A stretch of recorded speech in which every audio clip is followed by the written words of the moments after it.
Hey guys, this is Savannah from earthandwater.Co, and today I am here with a guest, Megan Jones, who is a holistic integrative health coach, right? Yes. Yep. Yeah. I help people clean up their eating. I help them heal their lives, lower stress. It's the whole, it's everything. It's all the person. I saw today too that you have a book. I do. I wrote a book. It's called 30 Little Thoughts. Somebody said it sounds like dirty little thoughts, but it's not. It's 30. And it's real small. It's on Amazon. I was going to offer if people like listen to this and you find me somewhere else and say, "Hey, I heard you on Savannah's podcast," then I'll help happily send you a book. But it's just like little mindfulness tips that can brighten your day. You can play with like one a day. You could play with one every day for 30 days. You could open it randomly. It's kind of a fun little book. I like things like that. We have one that's called How to Get What You Want, and literally all it is little paragraphs just throughout the entire book that you can open at random, and it's just a mindfulness type, points you in a direction of thought, Makes you essentially. think. Exactly. Yeah, that's Yeah. cool. Yeah, no, we met a couple of years ago. I had you on in my Facebook group to do a live about chakras and everything. So Yeah, that we was, were breathing. Yeah. yeah. And then now, so I think me and you fall into, you do more of the food stuff, but we both cover the same areas, Yeah. This morning I did a little group breath work and it was a lot of chakras and breathing. So I think we way overlap. We do different things. We do similar things. It's pretty cool, actually. Yeah, because that's how everything ends up being anyway, is overlap, right? Hmm. It's really hard to try and section yourself off and figure out what you're doing when you go out and start working for yourself like this, like what we do. Yep. It's like to market it properly and allow people to actually know what you do, you have to really pinpoint a certain direction. And that's kind of hard to do when, I'm so with you. I'm so with you. Because people say, "What do you do?" And for each individual client, it's different. For yeah. each person, it's different. And what are we trying to get at? The same thing, to feel good, to feel better, to feel grounded, to heal us, to heal our bodies, to heal our relationships. So what do you do? Yeah, exactly. They don't get it. And it's so hard to explain it in a finite, boxable thing Mhm. because nothing's boxable. Nothing's boxable, and it's not necessarily a one sentence niche. There are people out there that have legitimate awesome one sentence niches, Sure. and I feel like I'm so glad you said that because that has been it's been it doesn't bother me, but when people say, "What do you do?" I can explain what I do, but it's not like a concise elevator pitch. Yeah. I usually just laugh. Like, Yeah. nervous. Yeah.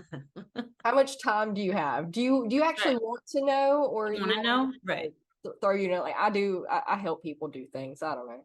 That's right. And I like your shoes. Yeah. Change the subject real quick. Pivot. Exactly. Again, it's such a broad topic. I have landed on currently, because I guess, the overall message is what we really need to focus on anyway, right? Like the why. Why are you here? Why are you doing it? And my why lately has, I guess it's always been, honestly, because hindsight's 2020. I couldn't have explained this to you years ago. I do tell the story sometimes about how I told my dad with that, because he was like, "What are you doing on that computer anyway?" I was like, "I'm trying to save the world, Daddy." And Right. that was the whole thing. And but that's exactly what I'm still trying to do. But it's went from saving the world, which is laughable, It's at, valiant. Yeah. but we're healing the Yeah. world. And the way we do that is on an individual level, because how did we get in a world that's so in need of healing in the first place? Right. Was the internet's brand new, and up until its commonplace existence, we didn't even know that we needed to heal. I was writing about this just yesterday. We were a product of our environment. of the people around us. Yeah. And we didn't even know that healing was needed. You know, there's so many avenues of healing. There's mental and emotional health, physical health, sexual health, relationship health, community. Like there's so many categories. It's And everywhere. until the internet opened up all of these avenues for us to really learn and explore, we barely even had a hold on, we didn't even have a hold on physical health, you know? No, Everybody, no, and nobody really taught. I mean, I think everybody's parents or whoever raised you, grandparents, aunts, uncles, everybody does the best with the best they can with what they have, with where they are. And sure. nutrition can vary. Oh my gosh, Right? yes. And the physical health then also varies. Yes. Where I started with my physical health, well, you know, physical health is what gets a lot of us into this Oh yeah, avenue, absolutely. because it's the one that makes the biggest impact. It's the one that screams the loudest Yeah, when it sends something is you its wrong. bill. It's like, I'm done. Here's your bill. Yeah. Yeah. Mhm. So I had a lot of health issues, starting with when I was about 13 or 14, I started passing out all the time. And turns out I was hypoglycemic. Literally, the only advice my doctors gave me was just eat more. Mhm. Well, that was really unhelpful. So, you know, I tried my best to just eat more. Eat more. Yeah. But if you're eating the wrong things, Yeah. it doesn't really matter, you know? So I was living off of hot pockets, ramen, tortilla chips. Uh-huh. That was pretty much it. And Yeah. I was Trying to eat more of those. yeah, yeah. And the people in my life, you know, like you said, they're all doing the best that they have with the knowledge that they have and the resources that they have. And so what I saw from those resources, which was just, you know, the people around me, um, was that they measured health by your waistline, Yeah. Oh your yeah. pant size. Absolutely. That's it. And I was put let's see, how do I cover this without sounding I should have wrote this out. I need to go through all the stories that I have, and like I want to tell my stories without Yeah. making anybody else I in know. stories look bad. I know. I So understand. that's where I'm at with this. But so I was put on this diet at one point in my life where the only thing I was allowed to eat were salads. Oh God. Yeah, but the problem is that they were all fried chicken salads Oh. with drenched in ranch and cheese and you know Yeah. I bacon. used to do similar salads, but mine were the breaded, processed fake meat Okay, yeah. with all the cheese and everything. Yeah. Oh yeah. Yeah. No, I've been there too. So that's where I was with all of that. And then I started paying attention to the people in my life and how they were in and out of surgery after surgery, a cocktail of pills every morning that they just had to have. Fast forward, here we are, like 20 years later, and I finally figured it out.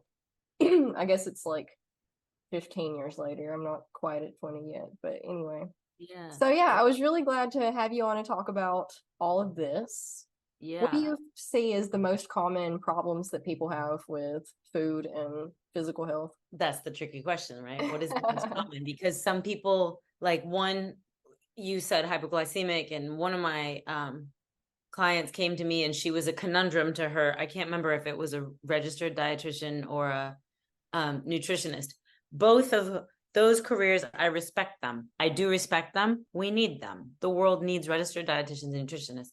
Hers happened to just say, I just don't know what to do with you, right? And she's only early 30s and had a couple kids, big job, and just said, I just don't know what to do. And she was also needing to be off of gluten, right? So she was told she couldn't eat beans. She was told she couldn't eat grains. So we figured, I was like, play with oat groats. Let's see what like buckwheat groats feel like. She's like, oh my God, I can eat grains, right? And then I said, let's just try different beans, because not all beans are created alike, right? It's not, black beans are not the same as chickpeas, are not the same as, right, edamame or whatever. So there's certain beans that actually did work well and didn't freak her blood sugar levels out, right? And then grains and things in her life that she could eat that were, gluten is a protein that some people are like wicked allergic to, the celiac people, and then many people are intolerant to. And then there is a bazillion, it's the wrong number, of grains that just naturally don't have gluten. And so you don't have to like search after gluten-free, boxes, or, I mean, yes, you do if you have celiac, but there's just things that are naturally gluten-free anyway. So playing with that for her and just opening up and adding things in, she started to realize that a lot of her eating and her weight and her health problems were energetic. Yeah. Right? They existed in the physical, like you said. It's the most easy thing to see, feel, notice, right? It's super tangible because it's your own little car, right? It's your own body. And she was like, oh my God. And so there was a lot of stuff to unpack, energetic stuff and external protection that also becomes then body protection, whether it's extra weight or extra inflammation or extra toxicity that your body doesn't know what to do with. So if you're constantly eating this thing it can't process, it's going to stick it under your chin, or it's going to stick it on your waist, right? Physically. But there's a lot of energetics behind it. And when we started to go into this, then stuff started to shift for her. She's off her thyroid medicine. I'm not a medic, but I know that food is not like medicine. Food is medicine. So if you're working with your doctor, like really in cahoots with your doctor, hold hands with your doctor, they're also very important people. You can shift things by also unpacking energetic stuff, shifting your food, and then relationships change. Like you were saying, there's a relationship energy, right? And then, but the first relationship that changes is with you. Mm-hmm. You start to respond to you because you start to actually hear what your body's saying, because she's been trying to talk to you for a long time. Yep. In your language, because it's your body, right? You just have to start to become fluent in your system communication, and then you start responding differently at work, and then you start responding differently to exercise and movement, and then you start, I think the most common thing I see with people is that they're just not, it's same with me, same with you. Used to be that I would obsessively need the numbers on the scale, or I would obsessively need these numbers on the app, and I would look at the app and be like, ooh, I have 200 calories left, I'm going to drink wine. Or I have 600 calories left, what am I going to eat? I wasn't checking if I was hungry. Mm-hmm. You know what I mean? Like I wasn't checking in or asking. It was all externally based. And so, this person said to take this, or this person said to eat like this, or this person said, I used to do all of this too, and my health got worse, and my allergies got worse, and my, I got puffy. I'm a small person. I've never been like extremely overweight, but I have been very uncomfortable. Definitely way considerably heavier and just uncomfortable because I was listening to only what I should be eating instead of like knowing what my body needs. And so, do you need the same thing my body needs? No. Because people say, do I have to be plant-based? Do I have to be vegan? You don't have to be plant-based or vegan. We're going to find what your body needs, and you're going to be eating more Mother Nature things. But in order for us to have mental clarity and emotional balance, and then you and I kind of go, further out, and you want to connect with your guides, and you want to connect with spirit, and you want to connect with other people in the room intuitively so you can run that board meeting better, the cleaner your body is, the more clear your connection everywhere is, and your decisions and your emotions and your relationship. There's no separation. There's no separation in any piece of anything we put in our mouth, or our relationship, our response to the lady in the grocery store. You're right. You're absolutely right. I love that you went off like that, because I just went off. It's so true though. And that's what makes all of this so difficult, is that people want like clear cut, you do this, then you do that, then you do this. And you know what? No, you can't really be like that, because it's energy. It's all energy. It's all energy, and it's not hard. It's actually, the more simple, the better, right? You don't have to eat this apple kind of product thing. You eat an apple, and it's not that you have to go like raw vegan salad-tarian, you don't have to do that. But it's actually the more simple. It's really in every case, right? The more simple, the better. The more time, 2 seconds you pause before you answer that text, the better for everybody. Yes. Respond instead of react.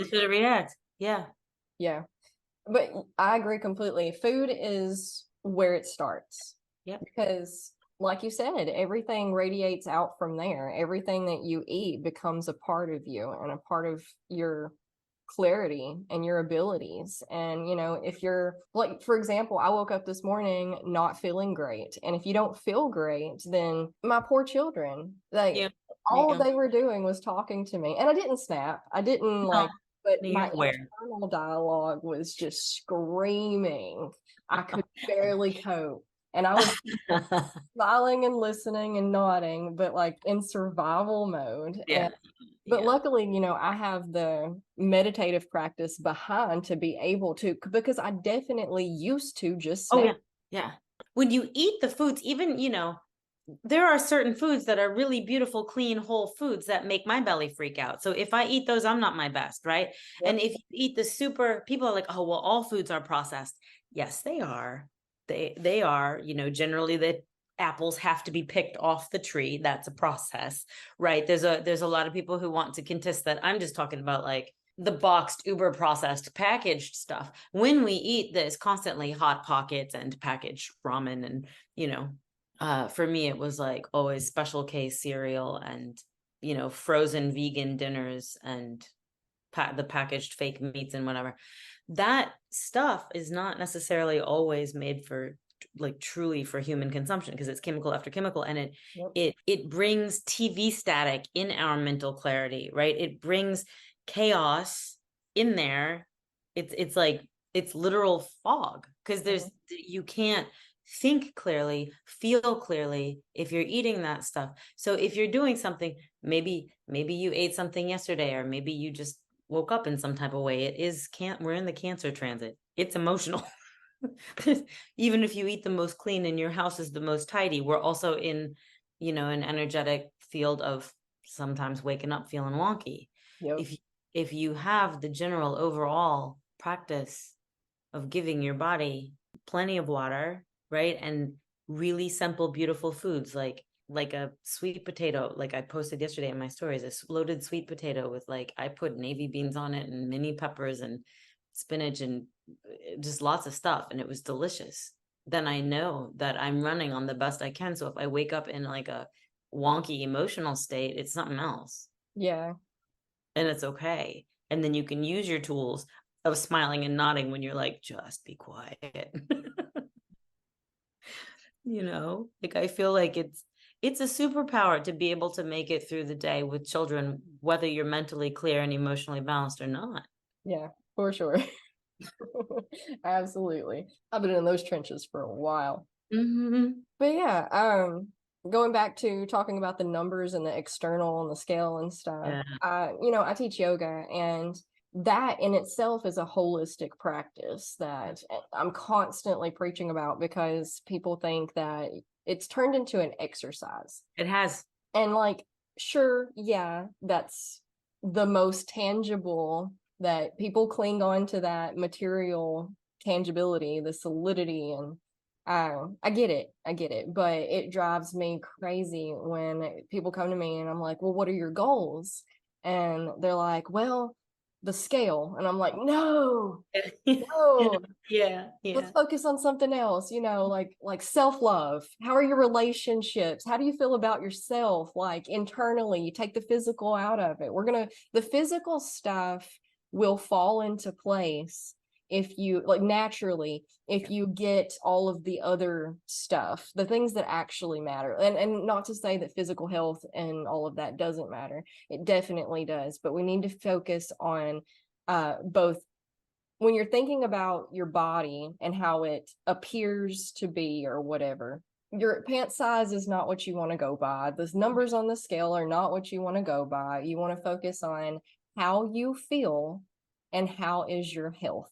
Can you get up every morning and do what you need to do without problems, without anything like that? Are you meeting your relationships where you want to meet them? Are they fulfilling? How is your emotional state? What are your emotions pointing you towards? What needs to be processed and unpacked and reworked? Like, let's talk about the philosophy stuff. Well, and it's feeling, you're like, how do you feel? How do you feel? It can be, how do you feel emotionally? It can be, how do you feel physically? How do you feel? And Abraham Hicks, I'm sure you've listened to them. Oh, They say, your feelings are your GPS system. yeah. Yes. And so if you're not feeling good, it's okay, but your job is to head towards feeling better, gooder, heading towards good. Mm-hmm. Right? And your heart, like the energetic heart, obviously also your heart pumps you. And if your heart doesn't pump, then we're not here. So it is you. Your heart is you. You are not your mind, you are your heart. And so if your heart and your feelings are off, or you don't feel good, or you're not checking with how you're feeling, you're just checking with the scale, and you've been to yoga for 4 days in a row because maybe you'll lose some weight, it's very different. Mm-hmm. It's very different, and it's very separate, and it's very disconnected, and it doesn't feel good. I want everybody to throw out their scales, like just smash I them. actually posted about that in my Facebook group today, why I no longer use a scale. Good. I literally posted about that in my Facebook group today because I would be obsessed. And then I would go more into the apps if I got rid of the scale. And then I would bring the scale back in. And it wasn't until I started to like listen to how I was feeling Mm-hmm. and eat things that actually I noticed, like you can start noticing, oh, I have more energy and I have less of a lull in the afternoon when I eat like this for lunch and snack, so that I'm not snapping at my kids and I'm not, snipping at my partner and I'm not driving like an idiot. Right? Your driving will shift if you eat better for your body. And I started to notice my pants changing and I started to notice things changing. And it was when I was scale free. Yes. Because I started to listen to other things. And it was also when I stopped obsessively exercising. Exercise is important. It is my lifeline. It is my antidepressant drug. I am not on antidepressants because I have exercise. It's Me very, too. very important for me. You don't always have to be in marathon training. That's where I was. It was beyond overkill. And it, like, listening to your body with exercise and not using exercise as a punishment for what we ate or permission to eat, but like as kind of a celebration of what your body can do, moving. I mean, yoga, I think it was like somebody shared yoga was created so that the yogis could get like the wiggle worms out of their body so they could sit in meditation, right? It was all about being able to go into direct connection with highest self, Mm-hmm. not lose weight. Yeah. And it's really important to be limber. There's this cool Tai Chi guy I follow on Instagram. He shows all these things like do this for mental clarity and knee support and I love this guy, right? But he's using the practice of Tai Chi just as a holistic thing too. There's no separation between your feeling yucky and never being able to drop that weight and your internal blockage or cloggage or whatever you want to call it, not disconnect. Yeah. And I think that's why I've landed so heavily on talking about the chakra system. Yeah. That's, when everything is connected and everything is a whole. And it's really hard for us to wrap our heads around that, which is why is why we section everything off into pieces, because pieces are easier to focus on, we think. Yeah. But if you just look at everything from like a zoom out type of 5-dimensional scale, you are a whole being, and your mind affects your body, and your body affects your mind, and your environment affects that, and you affect your environment, and it's all everything. So yeah, the chakra system helped me keep everything whole, but also work on it step by step, piece by piece. Well, and you can notice if you're breathing, like the breath work I even did this morning, but if you're breathing and you take yourself through the chakras or take somebody else through their chakras and do stuff like that, then you can see, sense, feel, notice that it's actually not as flowing in some area, right? That's the place to put more love and soften more and respond to immediately. It is a really great entry point. And like you said, there's no separation between your food and your mind and your emotion. If you constantly eat the chemically inflammatory whatever foods and oils and stuff, it triggers cortisol, right? The flight or fight, there's a tiger behind you hormone, and then that's going to put you into emotional eating, and then your emotions are going to feel like monkey butt, and so then you're going to eat things that, you know, feed your emotions, but they don't. It's just it's cyclical, and you're not meaning it to be. You know, Yes. some people will text me and say, why do I want to eat the pantry after lunch? Not after lunch, after work. Why do I want to come home and eat the pantry? I mean, there's a lot of layers to that, right? It could be, what do you do in transition from work to home? What do you do? You know, what did you have for lunch? And are you wanting to eat your arm off because you didn't eat enough? What are you doing? Right. So if you're breathing in, I know this sounds totally disconnected from Savannah's chakras, but if you're breathing into your chakras and you're aware of them, or you sit in meditation, even for 7 minutes, it doesn't matter, 2 minutes, Literally. it doesn't. So who is it? Thich Nhat Hanh's like, if you don't have an hour to meditate, you need to meditate for 2. But sit in meditation for 2 minutes, just do it and connect. You'll take maybe a split second longer and grab an apple out the door and eat better during the day, and not come home and eat the pantry, because it's all, there's no separation. This is why I love your page, and I love that we're connected, because there's no separation. You do different things, I do different things. There's no separation in what we do. We're trying to heal ourselves, constantly heal ourselves. Yes. Then we can heal. Well, we can heal everything around us, including our home environment, including just the vibe in our house. People come into your house and say, well, you know, oh, it feels so calm. It feels so, you know, good. Thank you. Yes. Thank you. I'm practicing, you know, but then you can help other people heal themselves. And a good entry point is sitting and breathing with somebody who does chakras, breathing with yourself, and just focusing on, you want to manifest something, breathe a lot with your sacral chakra and soften and be down there in that womb, you know, and don't dig up the acorn. Let the acorn sit in it's just, there's so much power in seeing the connection of everything. It's not just connecting food to everything, but food is not separate. Yeah. Yeah. The awareness is really all any of it is. And It's the all, meditation helps you sit and find that awareness, because you can't fix it. You can't shift. You can't choose a different pattern until you're aware of the pattern that exists. yeah. Yeah. Oh, look, I'm in that pattern. Mm-hmm. That's then round of applause. Sorry you're doing that. You know, spoon face down in a jar of Nutella. People have texted me too. It's okay. Good for you. And put the Nutella down. Yeah, you're aware. It's okay. Yeah. And really, I mean, then we could just say, okay, 2 minutes of internal space and calm softening meditation is the entry point. You could say, okay, food is the entry point. You could say, okay, physical movement, so that you know, feel better. Some people say, oh, I exercised and then I make better choices in food. I guess different people's entry point would be different entry points, but they're all an entry point, and they're all a middle point, and they're all awareness is the biggest, like you said, that is the biggest thing. Are you aware that you have a pattern that doesn't serve you? That's it. Do you want to be aware that you have a pattern that doesn't serve you? Yes, probably yes, right? And Some then, like you said, why? Why do you want to be aware? Why do you want to learn? Why do you want to become aware that you might have patterns that don't serve you? Because I want to chase after my grandchildren, because I want to, it doesn't matter your why, right? Because I want to look hot in my bathing suit. That's okay. That's Yeah. okay. That's fine. And then you'll get so much more than just hot in your bathing suit. Mm-hmm. Yeah, I know there's definitely all of these entry points that lead to the same place, which is healing. That's the Healing. I instruct a lot of people to you know, because the physical, the tangible material is so much easier for people to grasp, that if they're not already into the mental philosophy, that kind of spirituality, you know, like just a lot of all of that stuff, the less tangible things, then yeah, food, exercise, cleaning your environment, your house.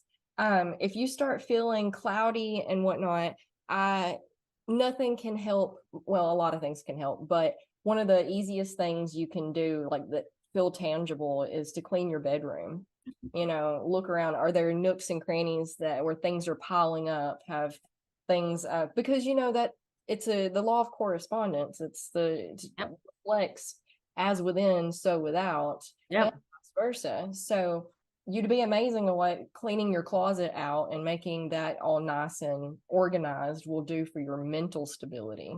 Absolutely. I threw a random 3-day decluttering thing in the end of April for this exact reason, because a lot of, like, I have some clients who are really doing the internal stuff. They're really putting it in as far as giving themselves meditation. Sometimes evening feels better. Sometimes they do it twice a day in a couple minutes. They're really shifting their eating.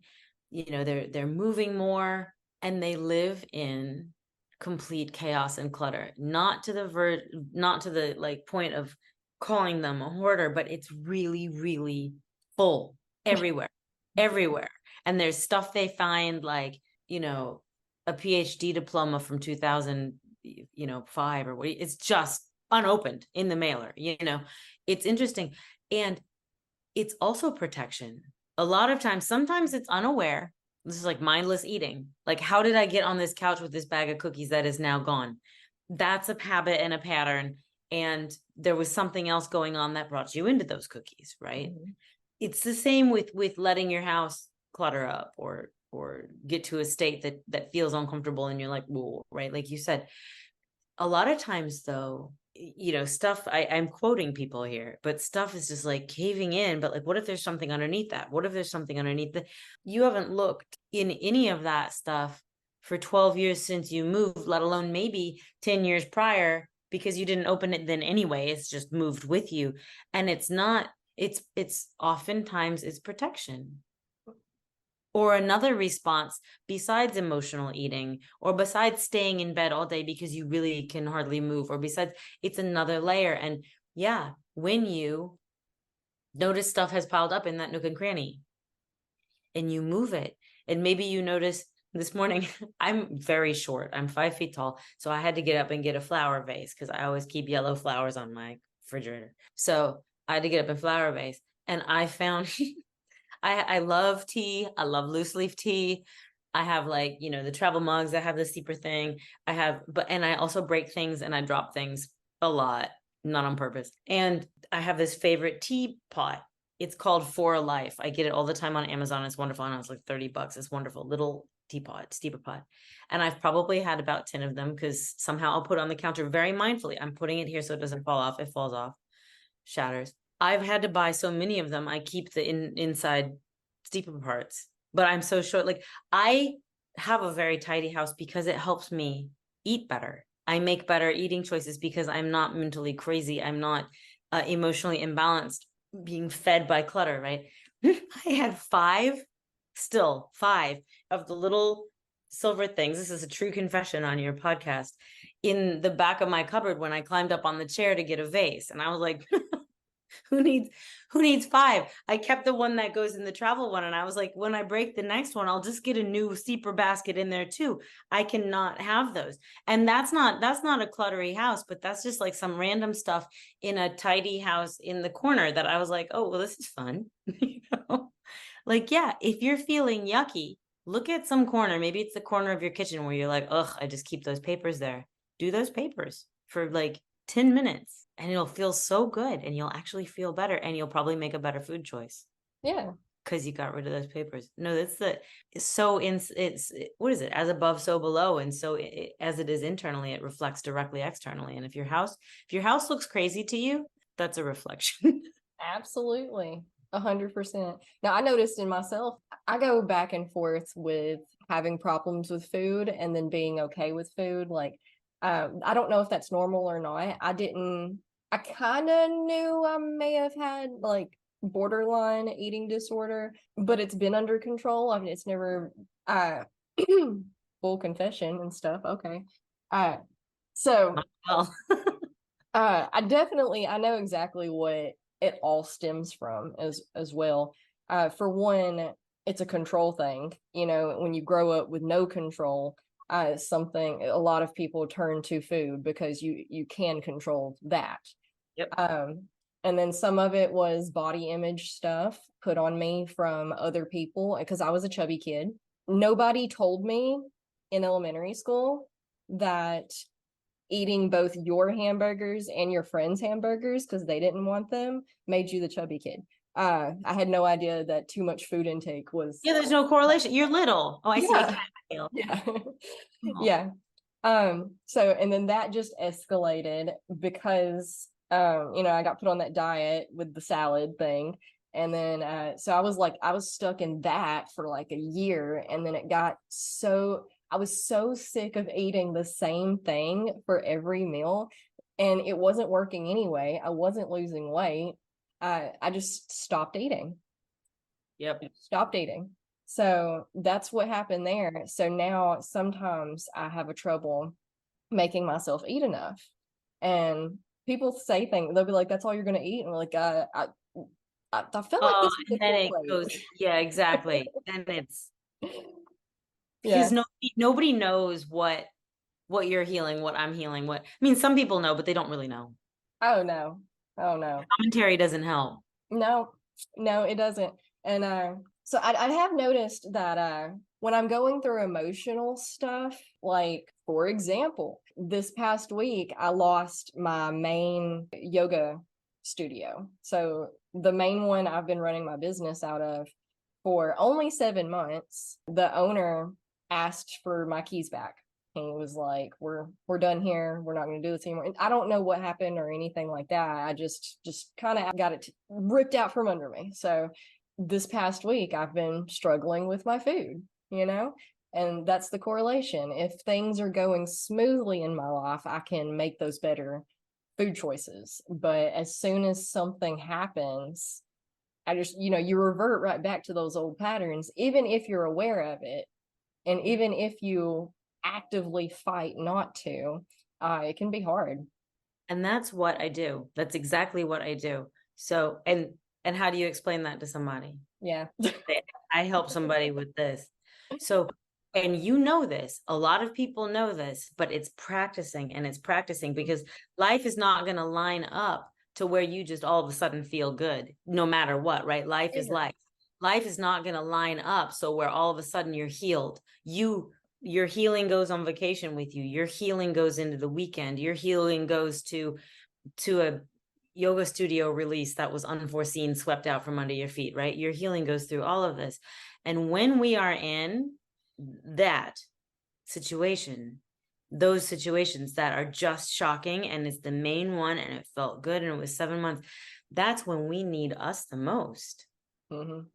That's when we need, because you're aware, so many people might not be aware that when it's that sort of emotional situation that your eating gets off kilter or you need to control something or you just don't want to eat.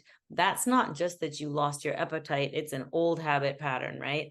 Old habit pattern. And then there'll be other people who just go into the honestly self-hurtful abusive food, whether it's fried food or because they're looking to fill an emotional void with food, right? And yours is the other end of the spectrum of kind of self-abuse, right? When you just don't feel to get through these emotional spaces, we have to turn towards us and we have to do what you would do with your kid. You have to do what you would do for anybody else. And more so, you have to make it through and support your emotions. You have to eat Mm-hmm. the beneficial stuff because yes, it will support your emotions and your mental clarity when it's like a normal Tuesday. But if it's a crap Tuesday, you need more of that. Maybe you need, pointing at myself, a different form of exercise. If you were going to go at it harder, if you were going to go gentle, maybe you get on the cycle and it's one of the best rides you've had because you needed to pound it out, right? It can go either way, but you need you the most. And so if it comes to food, that's when you eat the most cleanly, the most beautifully. And then you can say, I'm going to intentionally give myself a beautiful splurge because, little Megan or little Savannah, she's wanting like an ice cream cone, right? And you take your kids and you go somewhere because you've given your body gorgeous food and you get that huge waffle cone and mine would have to be non-dairy and they're delicious, but you just get it and you be present with that. It's the longest lasting ice cream cone ever, but you feed your soul, like, you know what I mean? It's those sort of, we have to go towards us when that, because you see your pattern kick in and then you're aware and you're having to take care of children too, right? And partners and stuff. But that's when you flex the mom flex and you do what you do for them, but you do more for you, which is really energetically, Yeah. attentionally, respondingly, does that make sense? Like those are the time, the way that we can shift in eating, disordered eating, right? You don't have to be straight up bulimic or straight up severe overeating or anything to have disordered eating. Disordered eating looks like a lot of different things. Yeah. Oh yeah. Looks like a lot of different things. And you've been through the gamut. So you don't have like one thing somebody could peg, right? But you tend to not eat enough when stuff comes up. Mm-hmm. It makes a lot of sense, right? So then that pattern. Again, a lot of people haven't discovered that. And then to shift that pattern, you don't, because once you have an eating disorder, you always have a little bit of it. I can, testify, it can come up, but it sounds ridiculous, but I eat my way through it with like exactly how I intend to eat or what I want to give my body, because my body does not need to suffer if I'm trying to work through emotional things. My body needs to be fueled so that she can help me work through emotional things.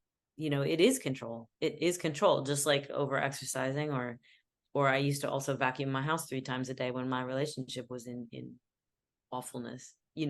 I was controlling my floors. Yeah.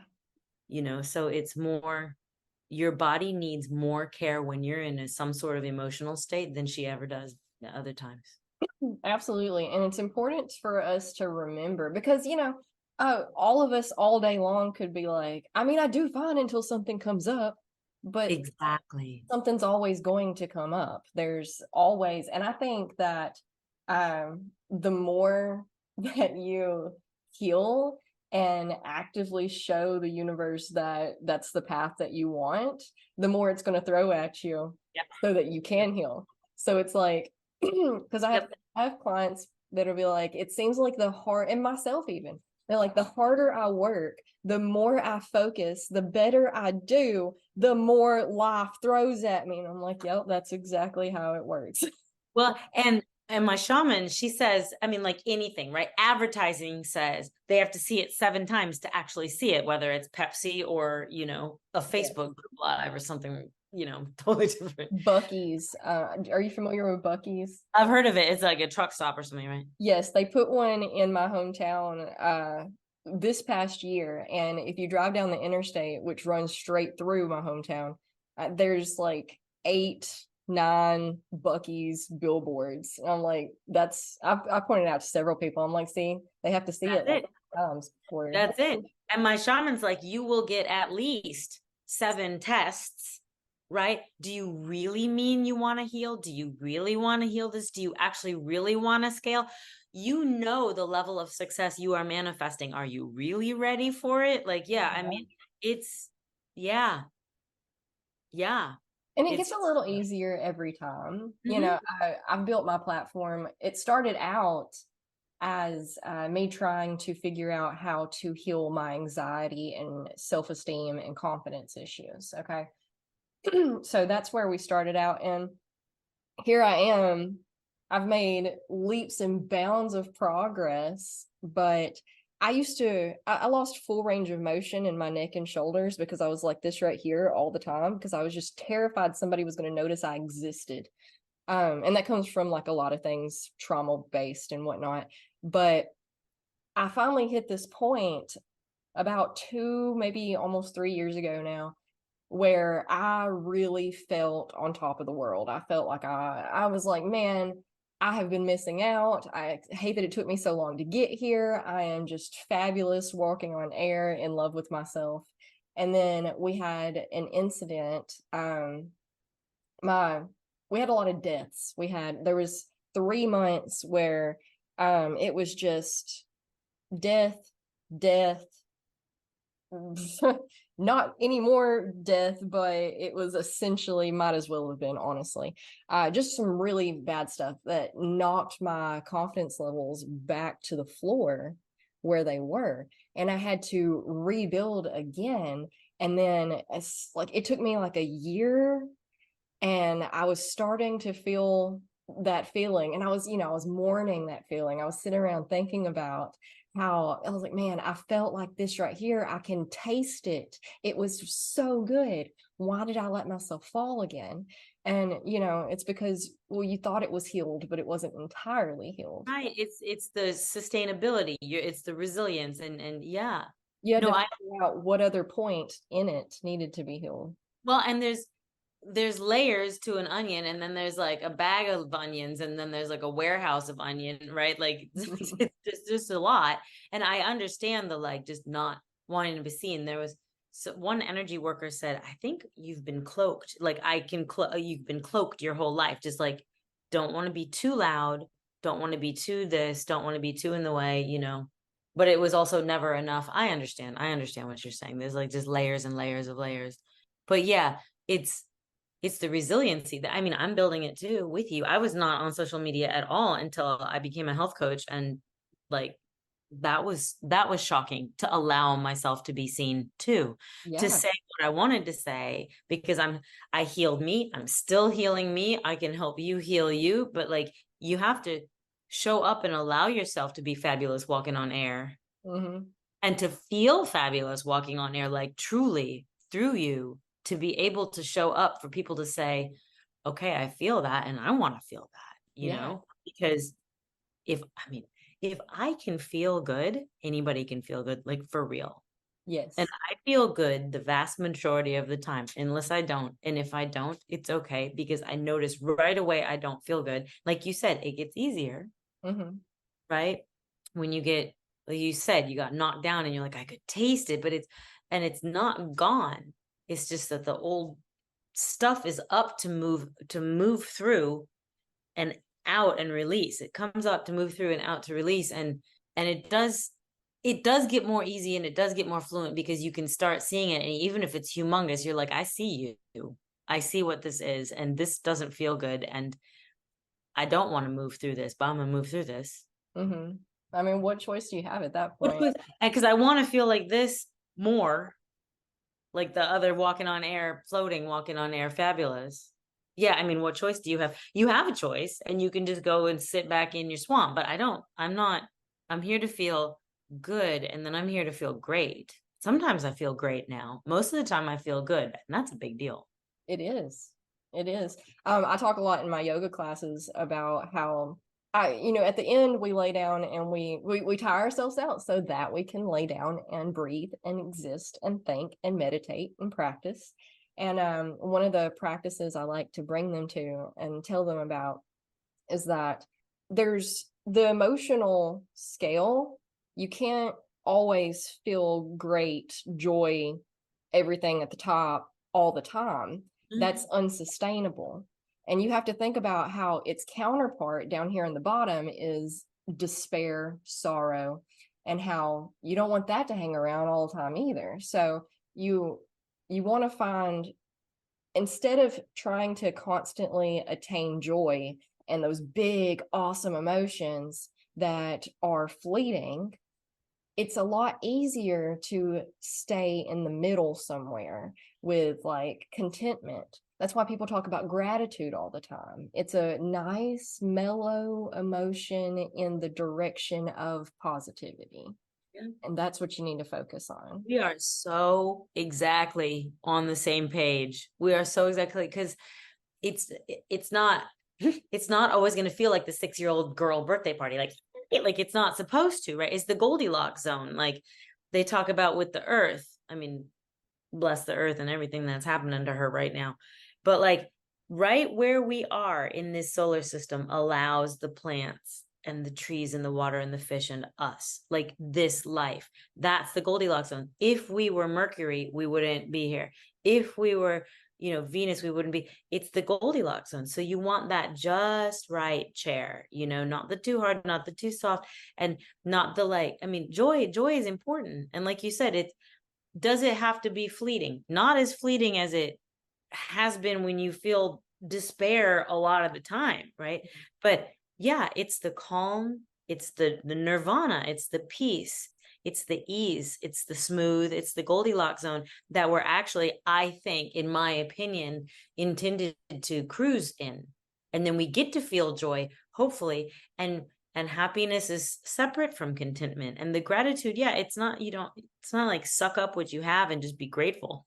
Yeah, no. Not, no, I mean, we've all heard that, but it's literally just saying, I love that I have my dog who loves other dogs and babies and children and people, and then when I've spent oodles of money on training so she doesn't pull on the leash and then she just pulls on the leash. I'm still really appreciative that I have this dog who is just a good dog. She's just freaking excited and pulling on the leash, and no amount of money is going to make her not pull on the leash. We You might know, have the same dog. you have the same dog. You know, it's that kind of gratitude, because I really am in constant gratitude and appreciation for my dog. And yes, she does drive me nuts with the leash pulling, but it's just not a big deal, right? So it's just, I am in contentment and ease and calm and peace with this awesome dog I have. And sometimes she brings me great joy, right? And sometimes I crack up when we're walking because she hops into this like crouched ninja tripod when she pees every time. It's just this ridiculous action. And sometimes she does it like against the trash can. She ends up in a handstand. It's ridiculous. And so I'm like laughing on our walks all the time, while I'm also, which is one spectrum, and I'm also annoyed that she's just still pulling and it's an hour later. But generally, it's the Goldilocks zone, and that's what you're after. You're after that on the mat. You're after that with your eating. You're after that with your, you know, with your relationships, because we can't control how anyone else feels, even no matter how much we want to. Oh my gosh, yes. That's real. That's something that all of us have, myself included. Other people have been, most of my sitting around and thinking my entire life has been, why did they do that? Or why do they say that? Or Or why? why don't they, or why won't they? And yeah, it's Yes. like projection and reflection. And it's not wrong to think that, because in all honesty, if it's someone you really love, you really want them to do something different because it would be better for them, but that's your interpretation of better for them. So again, Yes. it's the Goldilocks zone. Like, I really appreciate being with them because of this. Why? Because of this, because I feel like this. And I also really appreciate that I'm aware that they have their own emotions, and I need to get off the couch right now. Go to another room. Yeah. Yeah. It can be, you know, that's a whole topic on itself That's a about, whole topic. oh yeah. Exactly. Oh yeah. Weighing the pros and cons. We all have a whole lot of healing to do. We all have healing to do. And I am so grateful for how much I've healed. And I cannot even, this is a lifelong quest. Oh It's a yeah. Yes, that's another thing I tell people is that you are here for the rest of your life. That's right. Diets don't work, lifestyle changes do. Nothing temporary is going to bring you permanent solutions. I mean, nothing's permanent anyway. Everything's temporary, and you're just kind of, things are what they are until they're not, and they're always going to eventually be not, no matter what that is, no matter what that looks like. We're all growing either by default or by intentions. And Right. intentional is what you want to hope for and aim for in all of the You're things. aiming for. Yeah, exactly. And when I'm not here, I won't necessarily notice, or I will, but it's when my life was, it was 100%. I'm not even exaggerating. Externally driven. Yeah, whether it's scale or food app, but also externally driven, opinions of others, or needing validation, or, external. I need to run this many miles, or I need to do whatever. Oh God, it just felt bad. I think that's how most people operate their lives, though, is from external Yeah. things and Yeah. other people's opinions, other people's ideas of what good is or what the correct way to do anything is, when Yeah. literally everything is a spectrum, and we're all just, we're all located on our own points of these intersecting spectrums, and that we can't possibly begin to tell anybody what's right for them. Oh. All we can do is tell you our experiences of how we figured out what was right for us, Yep. and tell you kind of the modalities that we went through and the processes to find what was Yep. right for us. Help you sense and feel and intuit. Yeah. Yeah. Yeah. It's just, and that broad spectrum, again, like Abraham Hicks, there's like that's your GPS. And if you're on that like despair, despondency end of the spectrum, that's not why you're here. Mm-hmm. That's not why we're here. We're here to feel good, and good is in the middle. It is. It is. And that's what people they think good is at the one extreme or the other. And it's not. You got to find that happy medium. Mm-hmm. Well, I could continue on for probably a whole nother hour with you, but I want to be respectful for everybody's time. Maybe we can do another episode at another Be fun. time. It Be would be fun. fun. This has been fun. I appreciate you so much for all of this. Is there anything you want to leave with them, like words of advice, or definitely share where they can find you? Yeah, well, I would love for you to find me. I'm on well, I've now put myself on many places, but Instagram, you can easily message me. Say you heard me on Savannah's podcast, and I'll send you my book. I'm at wellness_on_purpose. And then on Facebook, my personal page is Megan Jones. I have a little Facebook group that you're welcome to join. It's called Eating Healthy and Finding Balance. It's a fun group of people. It's just kind of more of my musings and sharings, whether it's food or internal stuff, exercise and stuff. But in my book is on Amazon. You can look up Megan Jones. It has an H, Meghan Jones, Jones, 30, the number, little thoughts, and you can find me on Amazon. And if it feels good to you, please leave a review, because that helps me too. Oh, yeah. But I would like to just share, like, I do this for me. I really believe that every moment of every day, you can live your life more and more on purpose. So if you feel like you're feeling like totally out of body with food, or like just whatever, ask, what is the purpose of this moment? Purpose of this moment is I'm picking up this pen. Purpose of this moment is I'm sitting in this chair looking at Savannah. Purpose of this moment, it really helps with anxiety, really helps with the spinning rabbit holing we do in our mind of like what people said or what we shoulda, coulda, woulda, you know? So just what is the purpose of this moment? Every moment of every day we can live a little more on purpose. And that's just what I want to leave you with. Like you said, just intentional living. What is the purpose of this moment? Hyper awareness of Yep, mindfulness. hyper awareness. Yeah. Exactly.